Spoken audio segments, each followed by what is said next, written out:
বিভাজনের রাজনীতি করে শাসক গোষ্ঠী আপামর জনসাধারণের প্রাপ্য পরিষেবা থেকে বঞ্চিত করে রাখছে।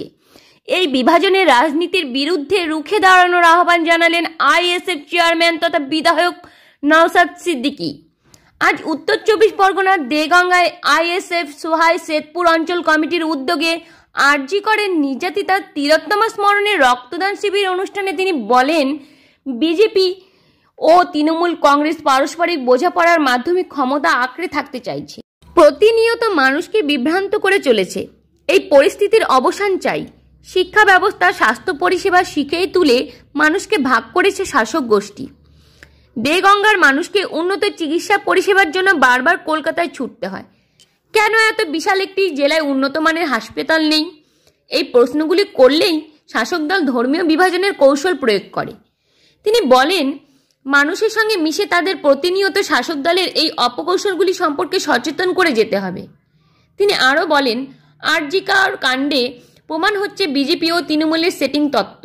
না হলে 3 মাস পার হলেও সিবিআই কেন চার্জশিট দাখিল করতে পারে না? তাই সুবিচারের দাবিতে রাস্তার আন্দোলন বজায় রাখতে হবে।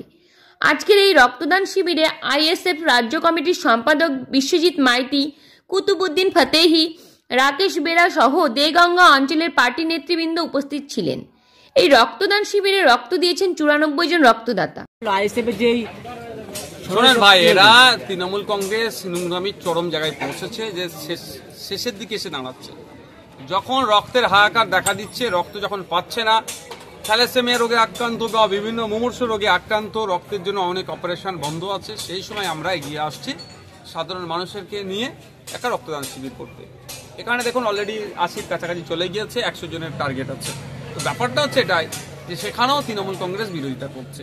এটা তাদের সময় ঘনিয়ে এসেছে, তারা বুঝতে পারছে, এই জন্য তারা উঠে পড়ে লেগেছে, শেষ কামড় দেওয়ার চেষ্টা করছে। তো এটা চরম অন্যায়। এই অন্যায় করেও আজকে আমাদের এই রক্তদান শিবিরকে আটকাতে পারেনি। আমরা আমাদের লক্ষ্যে অবিচল আছি। সকাল থেকে তৃণমূলের ঘাটে ঘাটে নেতৃত্বরা দাঁড়িয়ে আছে যে ডোনার নিতে আসলে পরে মোকাবেলা করা, এমনই একটা সবগুলো ওদের। তারপরেও 80খানা কি বলবেন? ওরা অনেক চেষ্টা করছে আটকাবার। হয়তো কিছু মানুষ ভয় পেয়ে আসতে পারছে না, কিন্তু যে আটকানো যারা চেষ্টা করছে এদেরই তো ক্ষতি, তারাই তো ক্ষতি করছে। আজকে রক্ত দিতে আসবে, রক্তদান শিবিরে আসবে, আরজি করে নির্যাতিতা তিলোত্তমা স্মরণে রক্তদান শিবির হচ্ছে, সমস্ত সমাজের মানুষ এগিয়ে আসার চেষ্টা করলো, তারা পারছে না। তাদেরকে যারা বাধা দিল, এই বাধার জবাব তো তারা ভোটের মাধ্যমে দেবে। তিলোত্তমার মা কাঁদছে, কিন্তু এখনো তিলোত্তমা বিচার পেল না। শুধু তিলোত্তমার মা কাঁদছে না, বাংলার মায়েরাই কাঁদছে। বাংলার যাদের বাড়িতে মেয়ে আছে তারাই কাঁদছে। কারণ আজকে যদি এই তিলোত্তমা বিচার না পাই, তাহলে আগামী দিনে আমার বাড়ির মেয়েগুলো তো কিভাবে সুরক্ষিত থাকবে, প্রশ্ন থেকে যাচ্ছে। কারণ যারা এই ধরনের নরখাদক, যারা এই ধরনের শয়তানি চিন্তা ভাবনা মাথায় নিয়ে চলে, যদি আজকে তিলোত্তমার বিচার না হয়, তাহলে আগামী দিনে আপনার আমার বাড়ির মেয়েদের দিকে চোখ তুলে তাকাবে। তাদেরকে প্রতিহত করতে গেলে, তাদের মনের মধ্যে যে পাপটা আছে সেটা মনের মধ্যে দাফন দিতে গেলেই তিলোত্তমার বিচারটা দ্রুত করতে হবে। তাই রাজ্য সরকার, কেন্দ্র সরকারের যোগসাযোগে আজকে তিলোত্তমার বিচার পিছিয়ে যাচ্ছে। অপদার্থ সিবিআইকে আমরা ধিক্কার জানাচ্ছি এবং সাথে সাথে এটাও জানাচ্ছি, আমরা গিয়ে ডেপুটেশন দিয়ে এসেছি দ্রুত বিচার প্রক্রিয়া যাতে শেষ করা যায়, সেই জন্য সমস্ত ধরনের মেটেরিয়ালস কোর্টের হাতে তুলে দেওয়ার জন্য আমরা সিবিআইকে জানিয়েছি। দিকে দিকে ধর্ষণ এবং খুন বেড়েই চলেছে, তাহলে কার প্রতিরোধ হচ্ছে এটা? দেখুন, ব্যাপারটা হচ্ছে এটার প্রতিরোধ করার জন্য তো আর আপনি পারবো না, প্রশাসনকে সক্রিয় হতে হবে। আর যারা এই ধরনের অন্যায় কাজের সাথে যুক্ত, তাদেরকে দ্রুত শাস্তির ব্যবস্থা করতে হবে। স্পিড আপ কোর্টের মাধ্যমে, ফাস্ট ট্র্যাক কোর্টের মাধ্যমে এগুলোকে যত দ্রুত ব্যবস্থা করা যাবে, তাহলে এইগুলো কমবে। অন্যথায় যারা অপরাধ করছে তারা মনে কি করছে, আমার পেছনে পার্টির সাপোর্ট আছে। একটা খুন করলো, যে ছেলে তাকে যখন পুলিশ কাস্টাডি থেকে কোর্টে যখন তুলছে, তখন সে প্রকাশ্যে বলছে আমি তৃণমূল করি। তার মানে কি বোঝাতে চাইছি, যে আমার পিছনে একটা বড় ব্যাকআপ আছে, তাহলে আমার অন্যায় করার প্রবণতা আরো বেশি, এই ধরনের একটা বোঝাতে চাইছে। ওটা শুনে তো আরো 5 জনের মনে তো সাহস যোগাবে, অন্যায়ের ক্রিমিনালি অ্যাক্টিভিটি করার তো আরো প্রবণতা বেড়ে যাবে। এর জন্য তো শাসক দায়ী। এই যে ছবি ভাইরাল হচ্ছে বা প্রকাশ হলো, তাহলে কি ক্রিমিনালের আতুরঘর হচ্ছে তৃণমূল কংগ্রেস, কি বলবেন?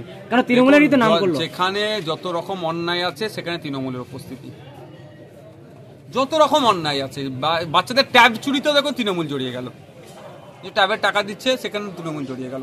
যত রকম অন্যায় আছে সেখানে তৃণমূলের জড়িয়ে আছে। স্বাভাবিকভাবে আতুরঘর বলবেন না গোডাউন বলবেন না ফ্যাক্টরি বলবেন, আপনারা ডিসাইড করেন।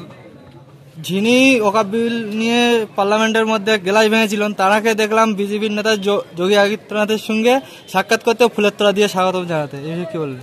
যেই সমস্ত ইমামরা কল্যাণ ব্যানার্জির নাটকের বরে ফুল নিয়ে গিয়ে দিয়েছিলেন, সেই সমস্ত ইমামদের কাছে আজকে জবাব দিয়ে আমি করছি। আমার ধর্মীয় পরিচয় ইসলাম ধর্মের একজন অনুসারী হিসাবে আমি বলছি, তাদেরকে জানতে চাইছি, এবার আপনারা মুখ খুলুন।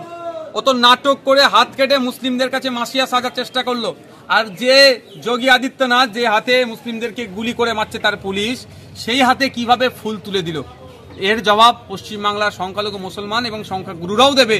যে বিজেপি সরকার মানুষের মধ্যে বিভেদ করার চেষ্টা করছে, তাকে হাসি মুখে ফুল দিচ্ছে, এ থেকে বোঝা যাচ্ছে যে বিজেপি আর তৃণমূলের মধ্যে কত ভালো সম্পর্ক, আর কল্যাণবাবুর সাথে বিজেপির কত গভীর সুসম্পর্ক আছে।